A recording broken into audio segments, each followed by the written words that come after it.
नमस्कार, मी गौरी. फूडी गौरीमध्ये तुम्हा सर्वांचं मनापासून स्वागत करते. हिवाळ्यामध्ये बाजारात भरपूर प्रकारच्या भाज्या, पालेभाज्या आलेल्या असतात आणि या भाज्या इतक्या आरोग्यदायी आहेत, पण बऱ्याचशा लहान मुलांना आणि मोठ्या व्यक्तींना सुद्धा या हिरव्या भाज्या खायला अजिबात आवडत नाहीत. म्हणूनच आज आपण त्यांच्यासाठी हराभरा कबाब बनवणार आहोत. अगदी नावाप्रमाणेच हिरव्या भाज्यांनी युक्त, पौष्टिक आणि चमचमीत असे हे कबाब बऱ्याचशा रेस्टॉरंटमध्ये स्टार्टर म्हणून सर्व केले जातात. आणि मी ज्या फूड ऑर्डर्स घेते त्यामध्ये सुद्धा मोस्ट डिमांडिंग अशी ही स्टार्टरची रेसिपी आहे. हे कबाब लहान मुलांना सुद्धा खूप आवडतात. तर अशी ही हेल्दी आणि टेस्टी रेसिपी बनवण्यासाठी आपण लगेचच किचनकडे जाऊया.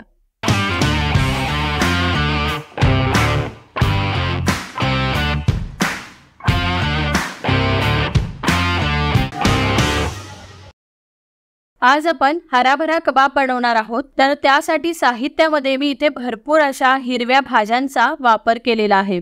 इथे मी एक जुडी पालक घेतलेला आहे. पालक स्वच्छ निवडून घेतलाय, म्हणजे त्याचा पानं जास्त घेतलेली आहेत, देठाकडचा भाग जास्त घेतलेला नाही आहे. आणि निवडल्यानंतर त्याला स्वच्छ धुवून निथळून हा पालक घेतलेला आहे. एक मूठ कोथिंबीर घेतलेली आहे. 4 हिरव्या मिरच्या घेतलेल्या आहेत. इथे मी 2 बटाटे मोठ्या आकाराचे उकडून त्याला मॅश करून घेतलेला आहे. 1 बाउल फरसबी घेतलेली आहे. 1 बाउल सिमला मिरची घेतलेली आहे कापून. पनीर घेतलेला आहे अर्धा बाउल. पनीरला मी हातानेच कुस्करून घेतलेला आहे. आणि ताजे मटार 1 बाउल. इथे बाइंडिंगसाठी आपण ब्रेड क्रम्सचा वापर केलेला आहे. तर इथे मी 3 ब्रेडच्या स्लाइस मिक्सरमधून त्याला फिरवून घेतलंय आणि त्याचे ब्रेड क्रम्ब बनवलेले आहेत. 2 टेबलस्पून कॉर्नफ्लॉवर घेतलेले आहेत. काजूचे काप घेतलेले आहेत, म्हणजे काजूच्या पाकळ्या घेतल्या आहेत, त्या ऑप्शनल आहेत. 1 चमचा मिरची पावडर घेतलेली आहे. अर्धा चमचा हळद घेतलेली आहे. 1 चमचा गरम मसाला घेतलाय. 1 चमचा धन्याची पावडर आणि 2 चमचे आमचूर पावडर घेतलेली आहे. आता सर्वात पहिल्यांदा आपल्याला पालक ब्लांच करायचा आहे. तर त्यासाठी गॅसवरती एका भांड्यामध्ये पाणी गरम करायला ठेवायचं आहे. पाण्याला चांगली उकळी आली की आपण त्यामध्ये पालकाची जी पानं आहेत ती स्वच्छ धुवून निथळून घेतलेली आहेत ती घालायची आहेत. चमच्याने त्याला खाली पाण्यामध्ये बुडवायचं आहे, कारण जेणेकरून पालक व्यवस्थित त्यामध्ये बुडला जाईल आणि शिजलाही जाईल. इथे पालकचा हिरवा रंग तसाच राहावा म्हणून मी इथे थोडीशी साखर वापरलेली आहे. आणि हा पालक आता आपण 3 ते 4 उकळ्यांमध्ये छान व्यवस्थित शिजवून घ्यायचा आहे, जेणेकरून त्याचा जो कडवट वास आहे तो गेला पाहिजे आणि त्याची जी देठा आहे ती अशी सॉफ्ट झाली पाहिजे. आता एक 2 ते 3 मिनिटं झालेली आहेत. पालक चांगला उकळलेला आहे आणि शिजलेला सुद्धा आहे. तर बाजूलाच एका भांड्यामध्ये थंड पाणी ठेवायचं आणि पटकन त्यामध्ये हा जो ब्लांच केलेला पालक आहे तो त्यामध्ये घालायचा आहे. तुम्ही इथे बर्फाच्या खड्यांचा सुद्धा वापर करू शकता.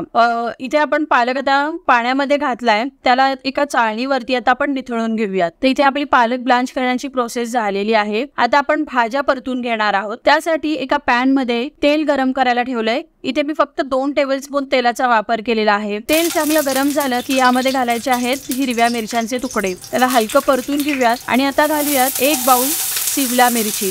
सिमला मिरची सुद्धा आपण एक अर्धा मिनिटासाठी परतून घेणार आहोत. आता घालूयात 1 बाउल फरसबी सुद्धा अर्धा मिनिट आपण परतून घ्यायची. आणि आता घालूयात ताजे मटार 1 बाउल. याला सगळं व्यवस्थित परतून घ्यायचं आणि हे छान सॉफ्ट पटकन होण्यासाठी आपण त्यामध्ये 1 चमचाभर मीठ घालायचं आहे. त्यामुळे भाज्या पटकन अशा सॉफ्ट होतील. आता 2 ते 3 मिनिटासाठी या भाज्या आपण परतून घ्यायच्या आहेत. 2 ते 3 मिनिटं झालेली आहेत. आता आपण यावर झाकण ठेवूया आणि 5 मिनिटासाठी याला शिजवून घ्यायचं आहे. तर 5 ते 6 मिनिटं झालेली आहेत. आपण बघूयात भाज्या शिजल्यात का. इथे आपल्याला भाज्या खूप अशा मऊसर अशा शिजवायच्या नाहीयेत, त्यातला क्रंच राहायला पाहिजे. अशा पद्धतीने आपण ह्या भाज्या शिजवून घेणार आहोत, म्हणजे त्या खूप कच्चटही नाही राहिल्या पाहिजे आणि खूप जास्त शिजल्याही नाही पाहिजे. तर अशा पद्धतीने आपल्या ह्या भाज्या शिजून झालेल्या आहेत. आता आपण गॅसची फ्लेम बंद करायची आहे. ही जी भाजी आहे परतलेली त्याला थोडं थंड करून घ्यायचं आहे आणि मग आपण ह्याला मिक्सर मधून बारीक करून घ्यायचं आहे. त्याआधी आपल्याला मिक्सर मधून पालक आणि कोथिंबीर यांची प्युरे करून घ्यायची आहे. आता आपली ही पालक आणि कोथिंबीरची पेस्ट तयार झालेली आहे. एका बाउल मध्ये एक मोठा बाउल घ्यायचा आहे आणि त्यामध्ये आपण ही पेस्ट काढून घ्यायची आहे. त्याच मिक्सरच्या भांड्यामध्ये आपल्याला ज्या भाज्या आपण परतून घेतलेल्या आहेत त्या सुद्धा मिक्सर मधून बारीक करून घ्यायच्या आहेत. तर इथे मी 2 बॅच मध्ये या भाज्या बारीक करून घेणार आहे.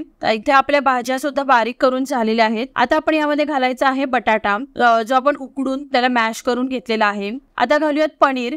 मी पनीर हातानेच कुस्करून घेतलेलं होतं. अर्धा बाउल इथे पनीरचा वापर केलेला आहे. भाज्या परतत असताना आपण 1 चमचा मिठाचा वापर केला होता, तर ते लक्षात ठेवून इथं आपण मिठाचा वापर करायचा आहे. तर आता आपण इथे चवीपुरतं मीठ घालायचं आहे आणि आपण सगळे मसाले यामध्ये आता घालून घेऊयात. धने पावडर 1 चमचा, गरम मसाला 1 चमचा, हळद अर्धा चमचा, 1 चमचा मिरची पावडर आणि आमचूर पावडर 2 चमचे. आता आपण घालूयात जे आपण बाइंडिंग साठी इथे ब्रेड क्रमचा वापर केलेला होता, तर इथे आपण ब्रेड क्रम घालूया आणि 2 टेबलस्पून कॉर्नफ्लॉवर घालायचं आहे. आता हे सगळं मिश्रण व्यवस्थित एकजीव करून घ्यायचं आहे. व्यवस्थित मिक्स झालं पाहिजे आणि याचा छान असा गोळा तयार झाला पाहिजे.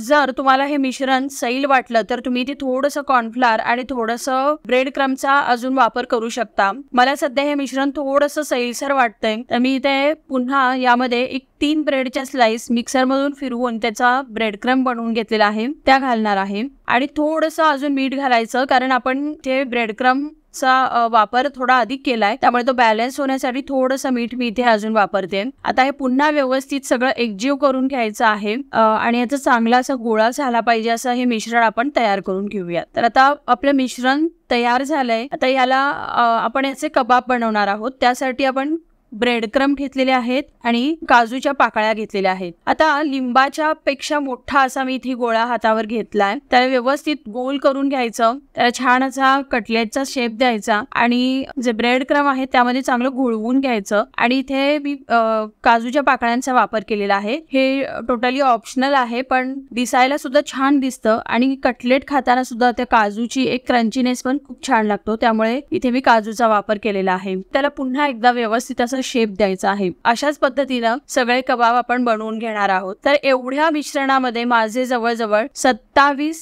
हराभरा कबाब तयार झालेले आहेत. आता हे कबाब आपल्याला तळण्यापूर्वी एक 20 मिनिटं कमीत कमी फ्रीज मध्ये ठेवायचं आहे. फ्रीजर मध्ये नाही, फ्रीज मध्ये. आणि जर तुम्हाला हे कधी नंतर वापरायचे असतील, फ्रीजर मध्ये तुम्हाला स्टोअर करायचे असतील, तर एखाद्या डब्यामध्ये पसरवून ठेवायचंय. त्याला एकमेकांवर न ठेवता एका डब्यामध्ये पसरवून ठेवायचं आणि तो डबा फ्रीजर मध्ये ठेवायचा. एक 8 ते 10 दिवस हे आरामात फ्रीजर मध्ये टिकतात आणि जेव्हा पाहिजे तेव्हा तुम्ही याला तळून खाऊ शकता. फक्त तळण्यापूर्वी एक 10 ते 15 मिनिटं आधी त्याला काढून घ्यायचं आहे. आता आपण याला फ्रीज मध्ये ठेवून घेऊया. आता 20 मिनिटं झालेली आहेत. आता आपल्याला हे कबाब तळून घ्यायचे आहेत. त्यासाठी एका कढईमध्ये तेल गरम करायला ठेवलेलं आहे. तेल चांगलं गरम झालंय. जास्त कडकडीत गरम तेलाचा आपल्याला वापर नाही करायचा आहे, पण तेल चांगलं गरम असलं पाहिजे. आता या गरम तेलामध्ये आपण एक एक करून हे जे हराभरा कबाब तयार झालेले आहेत ते घालूयात. एका वेळेला खूप जास्त असे घालायचे नाहीत, कारण तेलाचं टेम्परेचर कमी होतं आणि त्यामुळे हे फुटण्याची जास्त शक्यता असते. त्यामुळे कमीत कमी म्हणजे 4 ते 5 एका वेळेस तुम्ही तळू शकता. मी गॅसची फ्लेम मोठीच ठेवलेली आहे, कारण आपण इथे सगळ्या भाज्या किंवा जे काही पदार्थ वापरले ते शिजलेले आहेत. कुठेही म्हणजे कच्चे काहीच पदार्थ यात वापरलेले नाहीयेत, त्यामुळे खूप जास्त याला शिजवण्याची गरज नाहीये. मोठ्या फ्लेम वरती म्हणजे लो टू